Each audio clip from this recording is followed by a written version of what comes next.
Oscillations with LC, LC का मतलब है इंडक्टर कैपेसिटर फीडबैक सर्किट।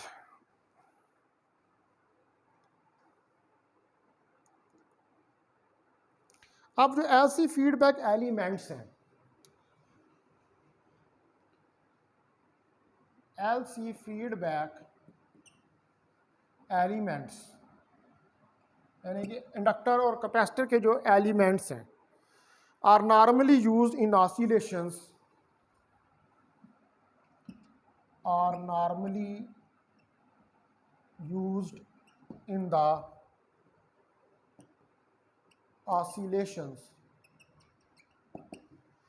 इनको आमतौर पर उन ऑसिलेशंस के अंदर यूज़ किया जाता है दैट रिक्वायर हाई फ्रिक्वेंसीज,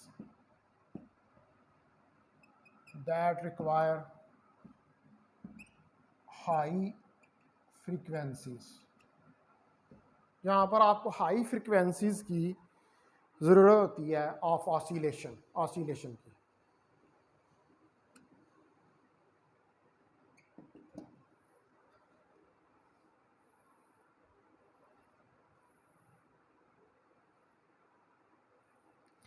अब जो हमारे पास फ्रीक्वेंसी लिमिटेशन है, also because of the frequency limitation, जो फ्रीक्वेंसी की लिमिटेशंस हैं कि एक ख़ास हद से आगे फ्रीक्वेंसी जो है वो इंक्रीज़ नहीं कर सकती, तो इसलिए फ्रीक्वेंसी जो है वो लिमिटेड होती है। लोअर यूनिटी गेन फ्रीक्वेंसी जो है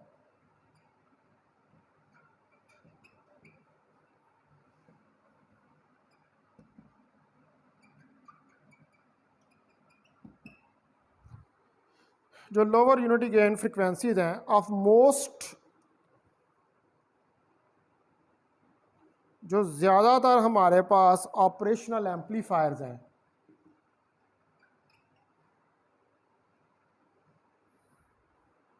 और डिस्क्रीट ट्रांजिस्टर जो हैं जैसे बीजेटी और एफईटी हैं, डिस्क्रीट ट्रांजिस्टर्स जैसे कि आपके पास बीजेडी बाईपोलर जंक्शन ट्रांजिस्टर है या एफईटी है, फील्ड इफेक्ट ट्रांजिस्टर है, are often use as the gain element, are often used as a gain element. तो इनको गेन एलिमेंट के तौर पर इस्तेमाल किया जाता है इन एलसी ऑसिलेटर्स में, यानी कि इंडक्टर कैपेसिटर ऑसिलेटर्स के अंदर।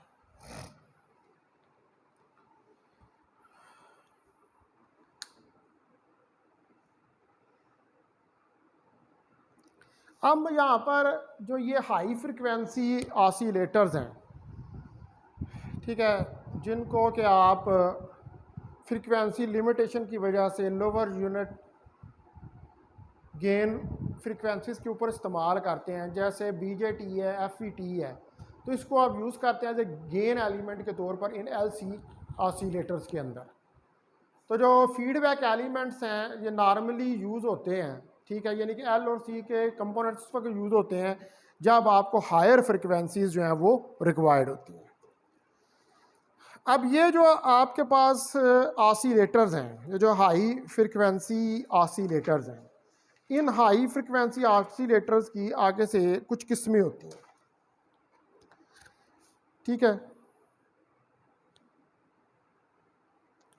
तो इनकी जो किस्में हैं, इनमें पहले नंबर पे हमारे पास जो किस्म है उसको कहते हैं कॉलपिट्स, फिर हार्टली ऑसिलेटर्स और आर्मस्ट्रॉन्ग ऑसिलेटर्स और क्रिस्टल कंट्रोल्ड ऑसिलेटर्स। ये सारे LC ऑसिलेटर्स की किस्में हैं।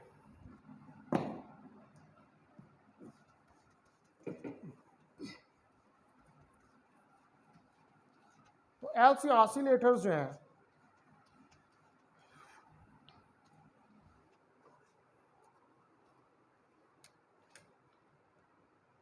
LC oscillators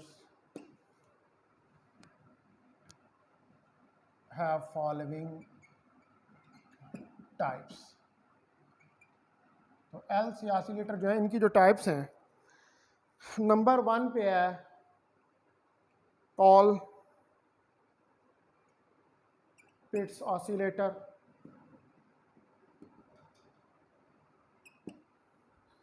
नंबर 2 पे है हार्टली,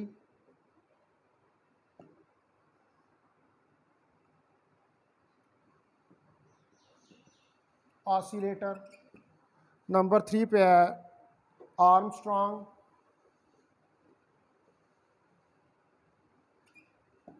ऑसिलेटर, और नंबर 4 पर है क्रिस्टल कंट्रोल्ड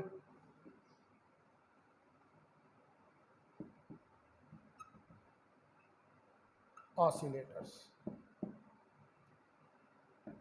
ये 4 किस्में हैं इन LC फीडबैक ऑसिलेटर्स की, और ये चारों किस्में जो हैं इनको हमने स्टडी करके देखना है। तो इसमें पहले नंबर पे जो हम स्टडी करेंगे वो हम स्टडी करेंगे कॉलपिट्स ऑसिलेटर्स को।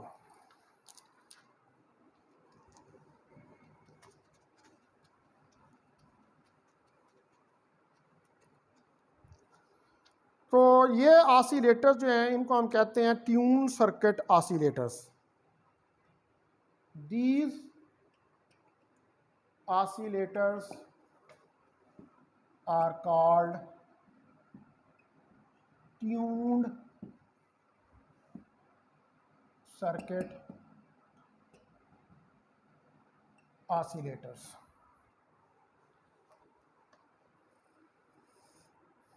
इनका एक और नाम भी होता है, they are also known as LC oscillator। They are also known as LC oscillators। इनको LC oscillators का भी नाम दिया गया है। ये जो आउटपुट प्रोड्यूस करते हैं उसकी फ्रीक्वेंसी रेंज होती है, they produce the output with frequency ranging from जो रेंज करती है 1 मेगाहर्ट्ज से टू 500 मेगाहर्ट्ज। तो इसलिए हम इनको रेडियो फ्रिक्वेंसी ऑसिलेटर्स भी कहते हैं। So they are also known as radio frequency oscillators। ठीक है, तो इनको हम रेडियो फ्रिक्वेंसी ऑसिलेटर्स का भी नाम देते हैं। यानी कि ये जो ऑसिलेटर्स हैं कॉलपिट्स, हार्टली, क्रिस्टल कंट्रोल्ड और आर्मस्ट्रॉन्ग, ये सारे ऑसिलेटर्स जो हैं इनको ट्यून सर्किट ऑसिलेटर्स का नाम भी देते हैं। ये LC ऑसिलेटर्स भी कहलाते हैं और ये प्रोड्यूस करते हैं हाई फ्रीक्वेंसी जो कि रेंज करती है 1 मेगाहर्ट्ज से 5 मेगाहर्ट्ज तक। तो इसलिए हम इनको रेडियो फ्रिक्वेंसी ऑसिलेटर्स का नाम भी देते हैं। अब जो कॉलपिट ऑसिलेटर है उसका जो सर्किट है उसके अंदर आपके पास 2 कैपेसिटर और 1 इंडक्टर होता है।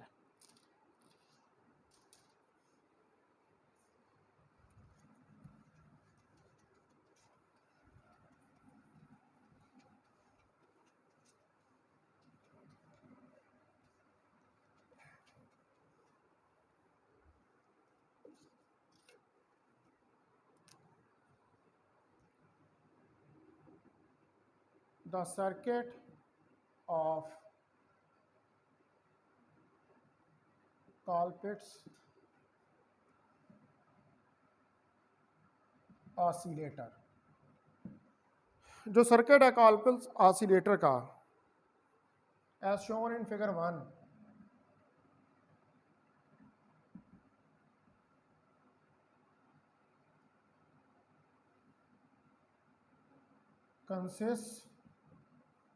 ये कंसिस्ट कर रहा होता है ऑफ टू कैपेसिटर्स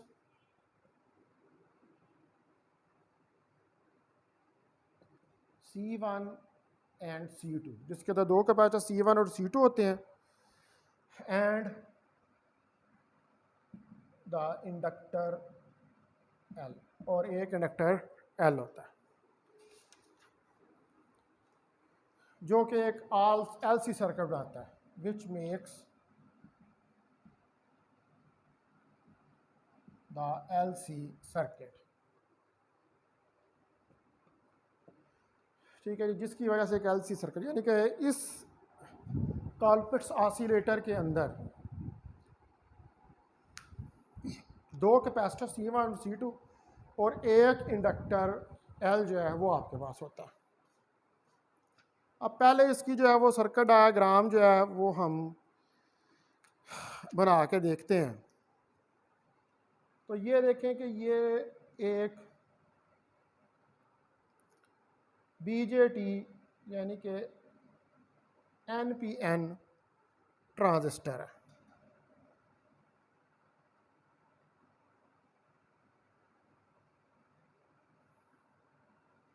ये प्लस VCC और यहाँ पर R रेडियो फ्रिक्वेंसी RFC जो है वो लगी हुई है, और ये यहाँ पर XL जो है यानी reactance of conductor must be greater than 10XC, 10XC से इसको ज़्यादा होना चाहिए या बराबर होना चाहिए।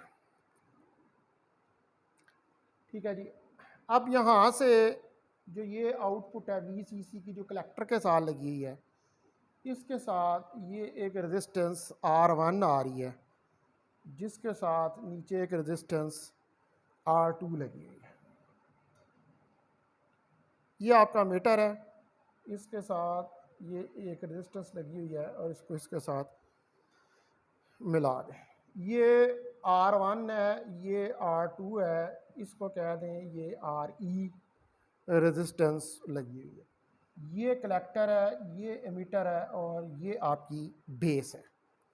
अब इस बेस के साथ यहाँ पर ये एक CC कपलिंग कैपेसिटर लगा हुआ है।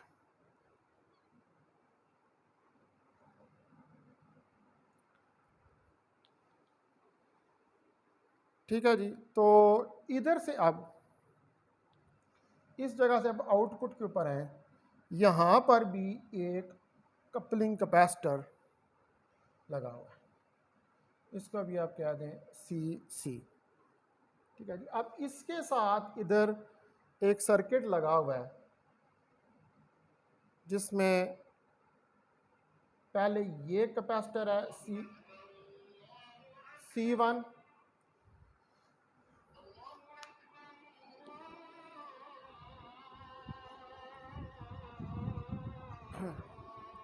ये मैं बगैर बोले फिगर बनाता हूँ क्योंकि अजान शुरू हो गई है,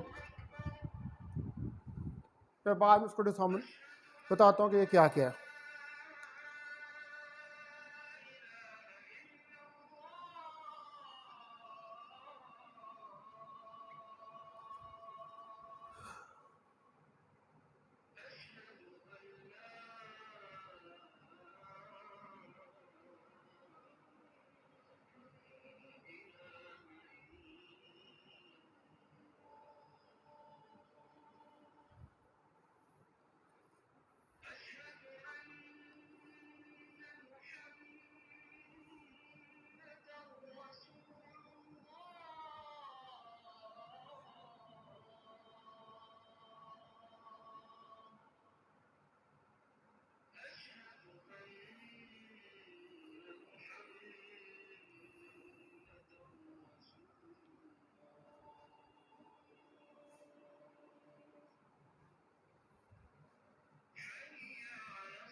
ठीक है जी। अब ये सर्किट जो है आप देखें कि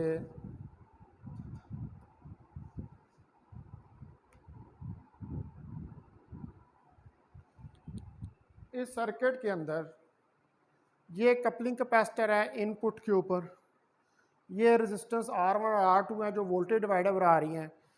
यहाँ पर ये रेडियो फ्रिक्वेंसी रेजिस्टेंस लगी हुई है, ये NPN ट्रांजिस्टर लगा हुआ है, ये भी एक कपलिंग कैपेसिटर है, ये दो कैपेसिटर C1 और C2 हैं जो कि एक इंडक्टर L के साथ लगे हैं। ये दोनों कैपेसिटर जो है ये सीरीज में लगे हुए हैं और आगे इंडक्टर के साथ पैरेलल में है। एक ये C कैपेसिटर लगा हुआ है जो कि एमीटर के साथ लगा हुआ है। तो ये आपके पास कॉलपिट ऑसिलेटर जो है उसकी सर्किट डायग्राम है। अब जो ये सर्किट है ये कंसिस्ट कर रहा है दो कैपेसिटर्स के ऊपर C1 एंड C2 जो कि सीरीज के अंदर लगे हुए हैं और पैरेलल है इंडक्टर के, as shown in figure 1, as shown in figure 1, जैसा कि आप इस फिगर 1 के अंदर जो है वो देख सकते हैं।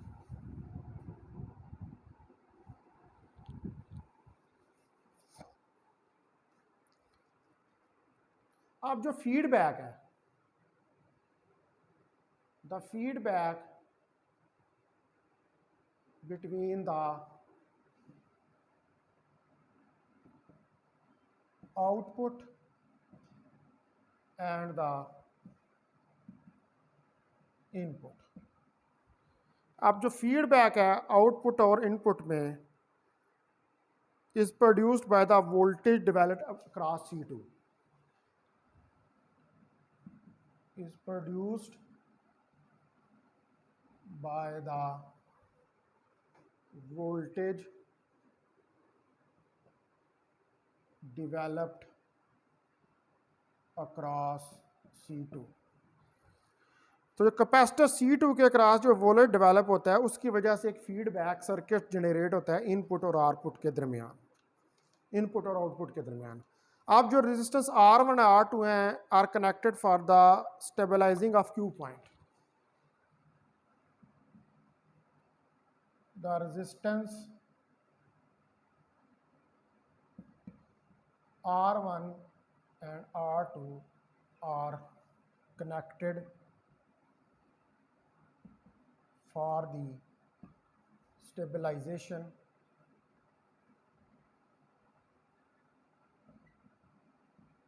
of Q point। तो Q पॉइंट की स्टेबलाइजेशन की ये रेजिस्टेंस R1 और R2 को कनेक्ट किया गया है। Q पॉइंट जो DC लोड लाइन के ऊपर था, और DC लोड लाइन के ऊपर Q पॉइंट कहाँ पर स्टेबल होता है, जब वो उसके मिडल पे आ रहा होता है। तो ये R1 और R2 इस तरह कनेक्ट की गई हैं कि जो आपका Q पॉइंट है DC लोड लाइन के ऊपर वो स्टेबल रहे। अब जो रेडियो फ्रिक्वेंसी चोक है ये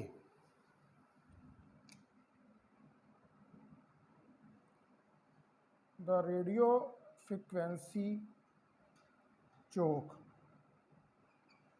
ये जो हमने लगाई है RFC रेडियो फ्रिक्वेंसी चोक जो है connected between VCC and the oscillator.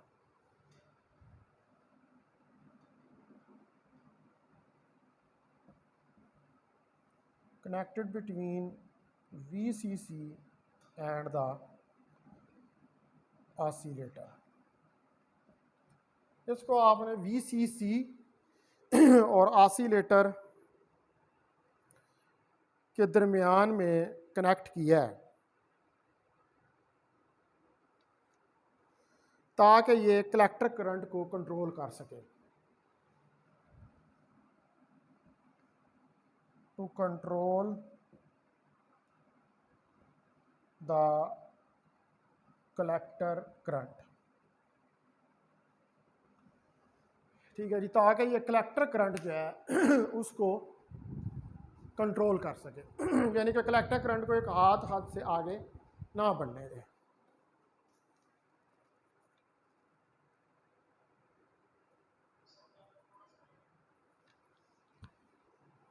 ये क्या कह रहे हैं?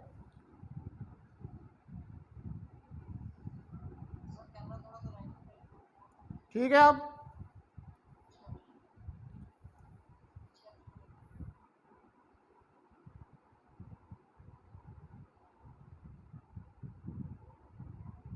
No fine.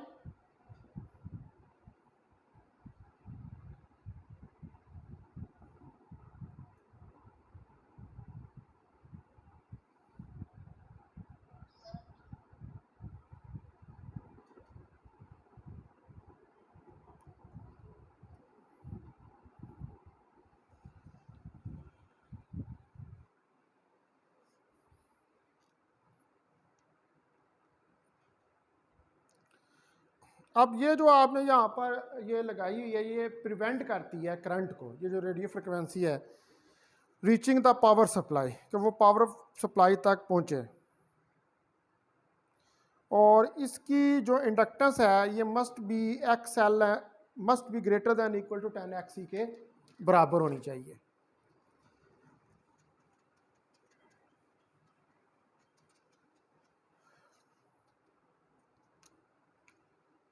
It prevent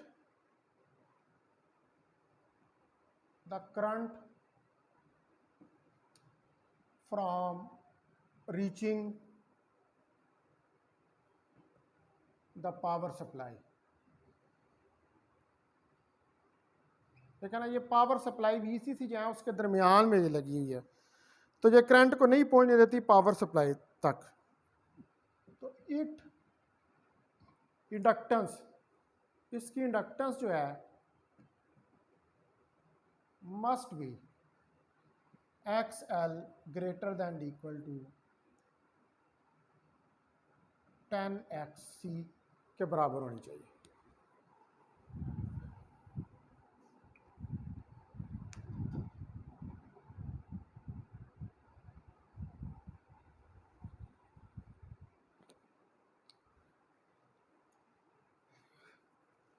ठीक है जी। अब जो आर ई और सी हैं ये भी कनेक्टेड हैं in shunting the value of C such that R E is divided by 10। ठीक है, ये शंट करने के लिए, शंट का मतलब होता है कि कम मिकदार में करंट जो है वो पास करे। तो ये भी इसीलिए सर्किट के अंदर इनको भी इसीलिए कनेक्ट किया गया है।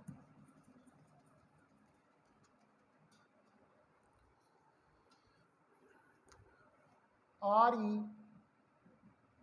And C E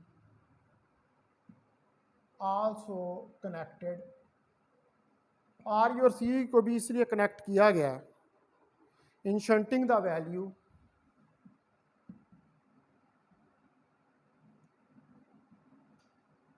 in shunting the value of CE such that RE divided by 10।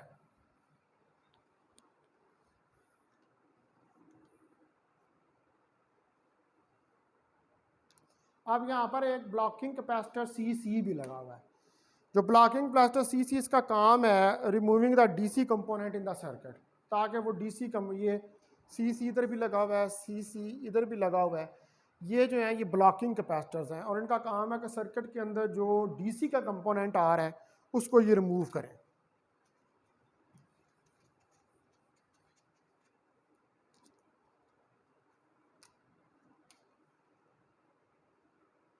The blocking capacitor CC, अब ये जो यहाँ पर ब्लॉकिंग कैपेसिटर CC लगा हुआ है, इसका काम है are used to remove DC component in the circuit. ये सर्किट के अंदर जो DC कंपोनेंट है उसको रिमूव करने के लिए इस्तेमाल होते हैं। ठीक है, तो ये पूरा सारा सर्किट है जो इसका कॉलपिट ऑसिलेटर का बना हुआ है। अब हमने जो इसके अंदर फीडबैक फ्रैक्शन है, the feedback fraction is given by, अब जो फीडबैक फ्रैक्शन है इसके अंदर ये बीटा C1 और C2 के बराबर है। हमें पता है कि एज वी नो दैट कि ए बीटा जो है वो ग्रेटर दैन इक्वल टू 1 होता है, तो A into C1/C2 greater than equal to 1, और जो ए है ये आपके पास आ जाएगा A greater than equal to C2/C1। ये कैपेसिटर्स की रेशियो है। तो जो कंडीशन है फॉर ऑसिलेशन स्टार्ट, ठीक है, the condition for the oscillation start, यानी कि वो कंडीशन के जिसके तहत ऑसिलेशन जो है वो स्टार्ट होती है, such that the gain must be such that the gain must be, कि जो गेन है आपका ये C2/C1 के बराबर हो।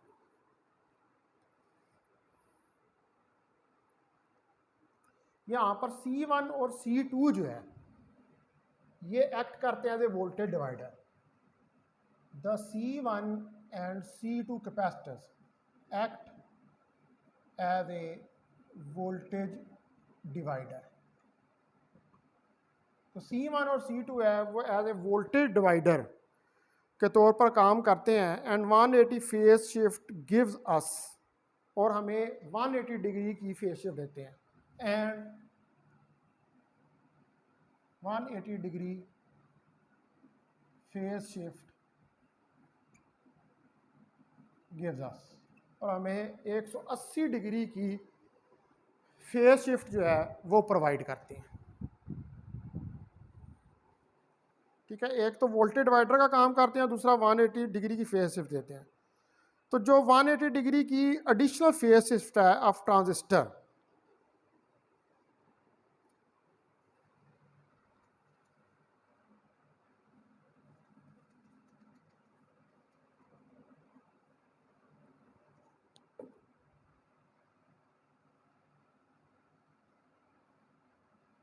so the 180 degree,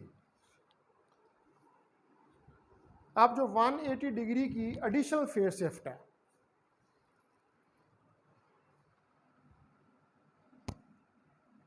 additional phase shift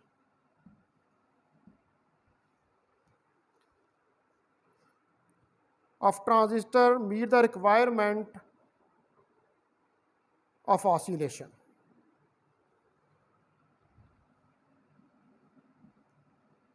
of transistor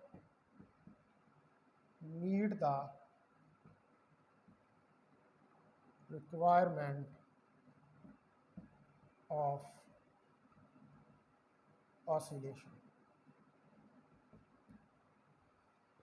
ठीक है जी, एक तो फेज शिफ्ट आती है इस वोल्टेज डिवाइडर से, एक और फेज शिफ्ट होती है जो ट्रांजिस्टर की वजह से प्रोड्यूस होती है। क्योंकि इसमें आपने NPN ट्रांजिस्टर लगाया हुआ है, तो वो NPN ट्रांजिस्टर जो है वो भी एक फेज शिफ्ट जो है उसको प्रोड्यूस करेगा। तो दो फेज शिफ्ट्स आएंगी, एक तो कैपेसिटर के वोल्टेज डिवाइडर सर्किट की वजह से, और दूसरी फेज शिफ्ट जो है वो आएगी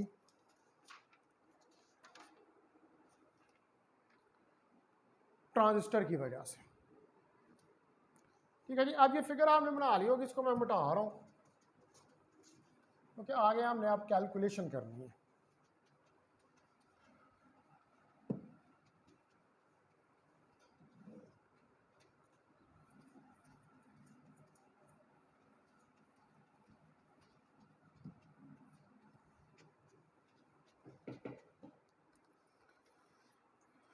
तो अब जो फ्रिक्वेंसी है ऑसिलेटर की,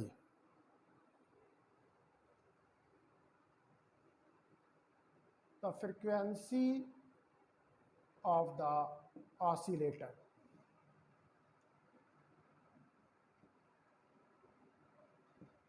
अब यहां पर हम निगलेक्ट कर रहे हैं, neglecting the नेचुरल इंडक्टेंस।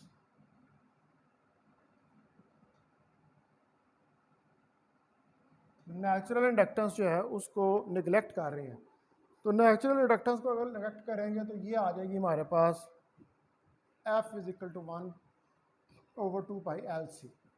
ये आपने LC सर्किट की फ्रिक्वेंसी पहले पढ़ी हुई है, और यहाँ पर ये C जो है इक्विवेलेंट कैपेसिटेंस, दो कैपेसिटर सीरीज में लगे हुए हैं, तो C1 C2 divided by C1 plus C2 के बराबर होगी। अब जो है वो हम डेरिवेशन करते हैं of the frequency of Colpitts oscillator. Derivation of the frequency of Colpitts oscillator. अब इसकी जो फ्रिक्वेंसी है उसको ड्राइव करते हैं। तो हमें पता है कि as we know that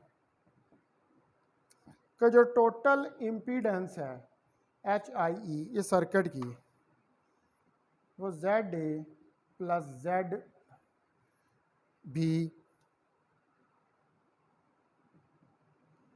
plus ZC के बराबर है, और प्लस ZA ZB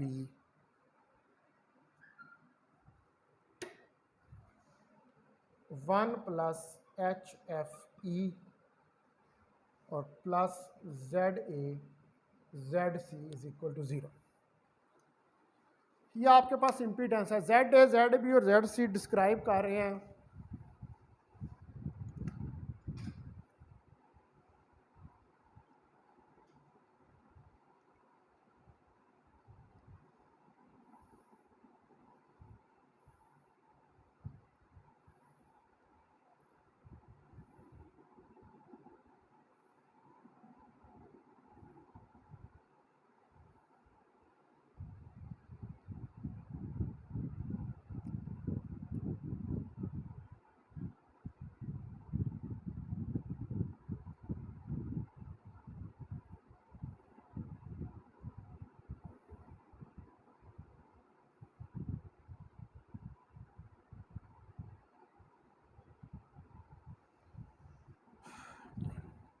तो यहाँ पर जो ZA ZB और ZC है, ZA एम्पलीफायर की इम्पीडेंस है, ZB फीडबैक की है और ZC कैपेसिटर्स की है। ठीक है, ये इनकी इम्पीडेंसेस हैं, यानी कि जो सारी रेजिस्टेंसेस हैं उनको हमने जमा कर दिया। तो इन कॉलपिट्स ऑसिलेटर्स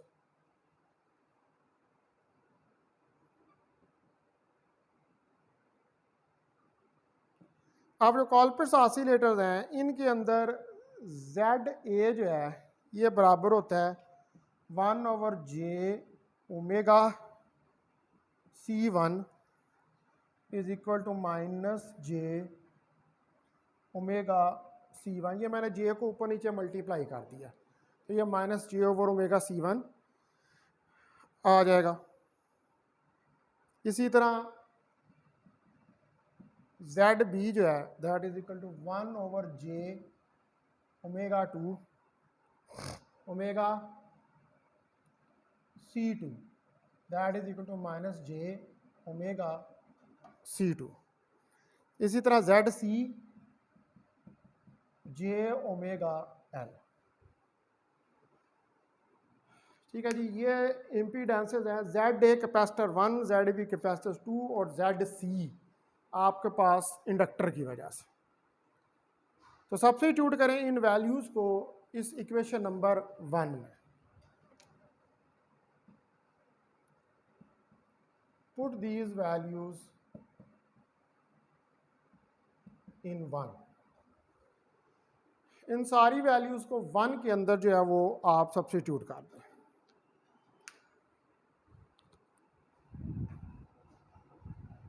ठीक है जी, तो 1 के अंदर सब्स्टिट्यूट करेंगे। इसको पहले मिटा लेते हैं यहाँ से।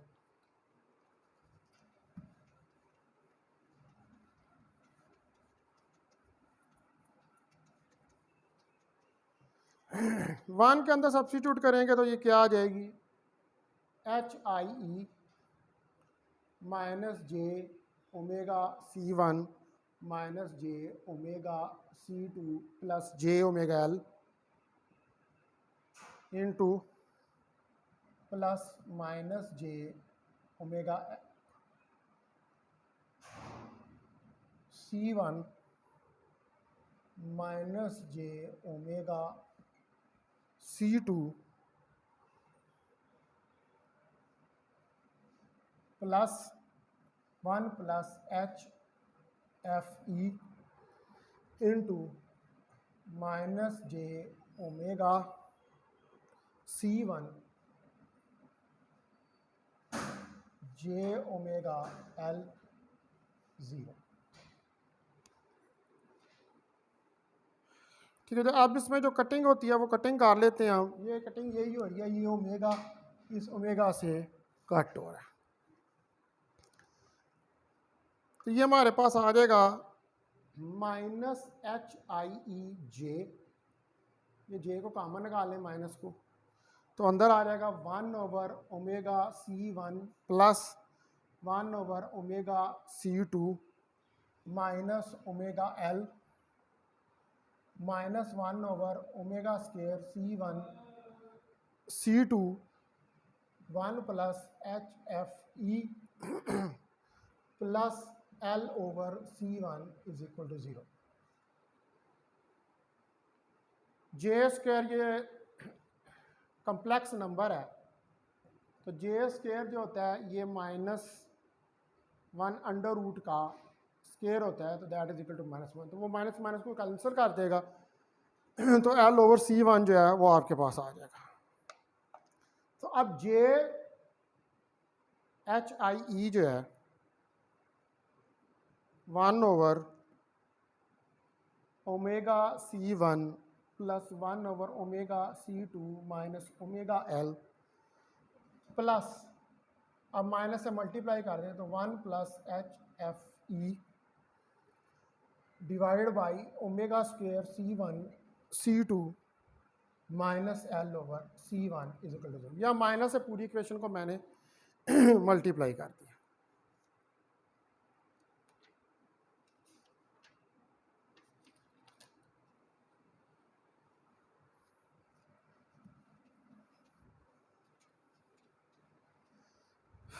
ठीक है जी, तो अब इसको आप देख सकते हैं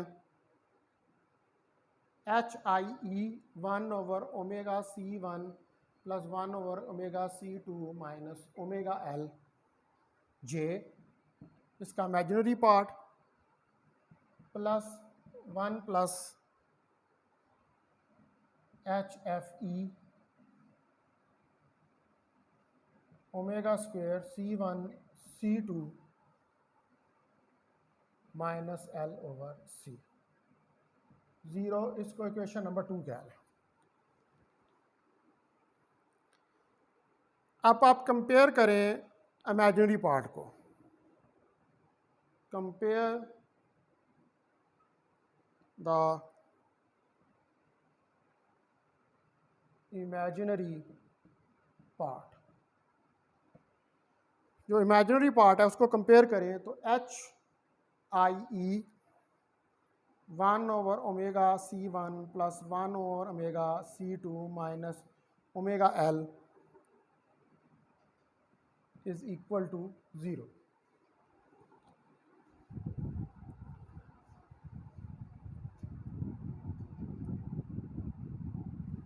ये 0 के बराबर जो है बात, ये इमेजिनरी पार्ट जो है। अब एच आई ई जो है वो 0 के बराबर नहीं है, और जो ये वाली इक्वेशन है 1 over omega C one plus 1 over omega C two minus omega L that is equal to 0, तो ये आ जाएगा 1 over omega C one plus 1 over omega C two, इसको उस तरफ ले जाएं तो दैट इज ओमेगा एल।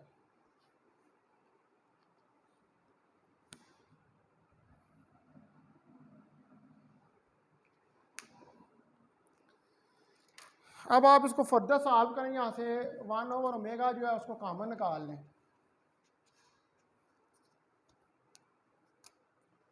तो 1/ओमेगा कॉमन निकलेगा, अंदर रह जाएगा 1/C1 plus 1/C2 omega L. तो 1/ओमेगा C1 C2 C1 plus C2 omega L. तो ये आ जाएगा C1 plus C2 C1 C2 omega square L के बराबर आ जाएगा। तो यहाँ से ओमेगा स्क्वेयर जो है वो C1 C2 C1 plus C2 के बराबर आ जाएगा।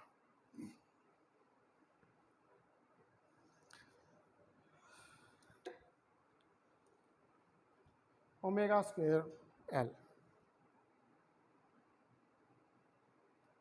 सॉरी ओमेगा स्क्वेयर एल तो हमने ऊपर लिखा हुआ है, ओमेगा स्क्वेयर और ये एल नीचे आ जाएगा इस जगह। ठीक है जी। अब ओमेगा की वैल्यू जो है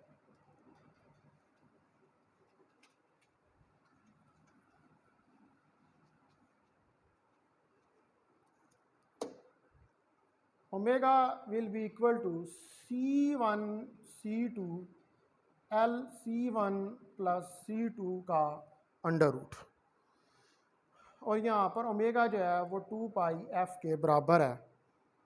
तो F is equal to omega over 2 pi, तो एफ आ जाएगा 1/2 पाई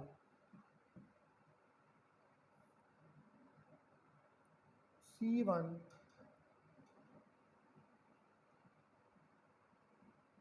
प्लस C2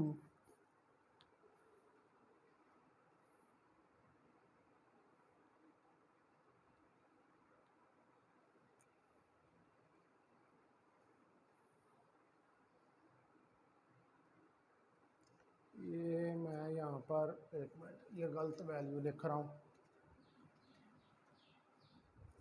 देखिए omega square C1 plus C2 L C1 C2 इससे इसके नीचे आए, फिर omega C1 plus C2 L C1 C2 का अंडर रूट आना है, और 2 पाई एफ ओमेगा के बराबर है। तो 2 pi F omega C1 plus C2 divided by 2C1 L C1 C2 under root. तो एफ आ जाएगा 1/2 पाई C1 plus C2 L C1 C2। अब ये रिक्वायर्ड फ्रिक्वेंसी है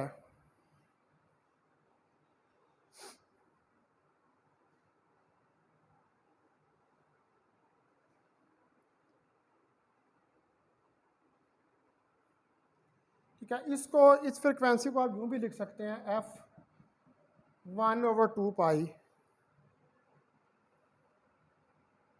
under root L C1 C2 C1 plus C2। तो यहाँ पर ये सारी टर्म C1 C2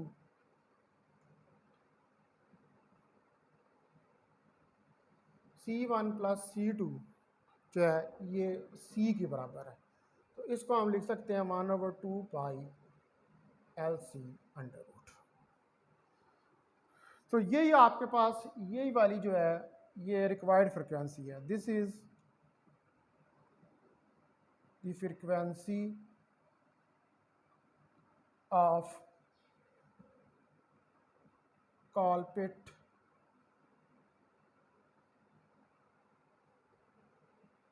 ऑसिलेटर। ये जो है आपके पास कॉलपिट्स ऑसिलेटर की रिक्वायर्ड फ्रिक्वेंसी है।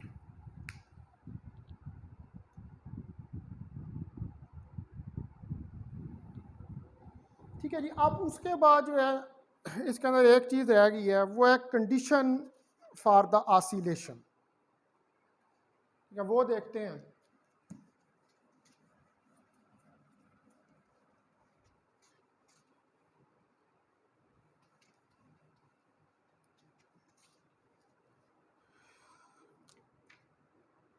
तो condition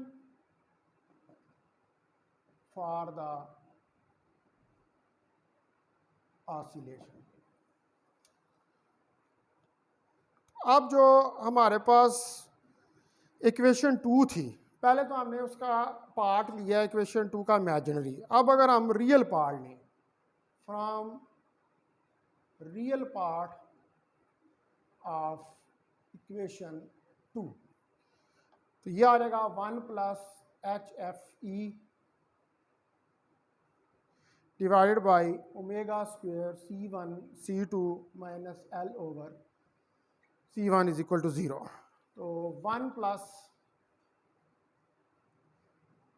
H F E omega square C1 C2 L over C1, तो यहाँ से C1 से कैंसिल हो गया और 1 plus H F E omega square C2 L के बराबर आ जाएगा।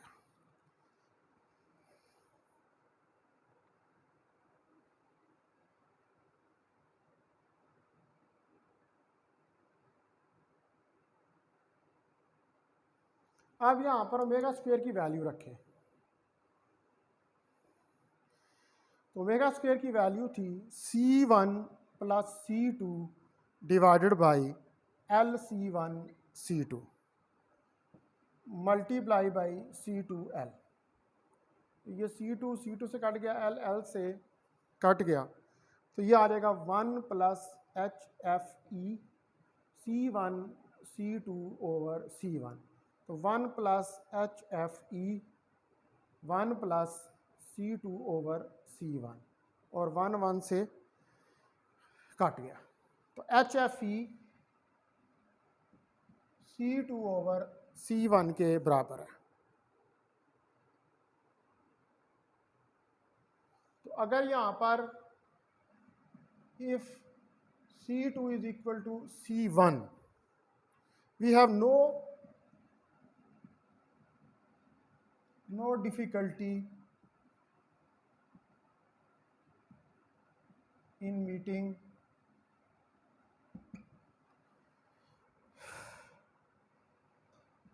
the requirement।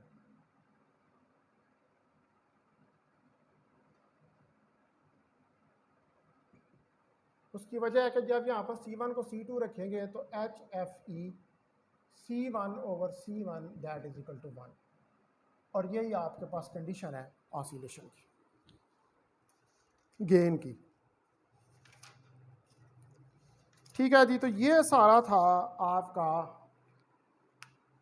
कल्पिट्स ऑसिलेटर। इसके अंदर हमने इसका सर्किट डिस्कस किया है और उसके बाद इसकी फ्रिक्वेंसी और इसकी कंडीशन ऑफ स्टार्ट जो है उसको कैलकुलेट करके देखा है। ठीक है, तो ये लेक्चर जो है मैं यहीं पर इसको एंड करता हूँ। अब कल नेक्स्ट जो है मैं इसके अंदर डिस्कस करूँगा हार्टली ऑसिलेटर को, और उसमें भी हम फ्रिक्वेंसी को और कंडीशन फॉर ऑसिलेशन जो है उसको ड्राइव करके देखेंगे। तो अभी मैं लेक्चर यहाँ पर एंड करता हूँ।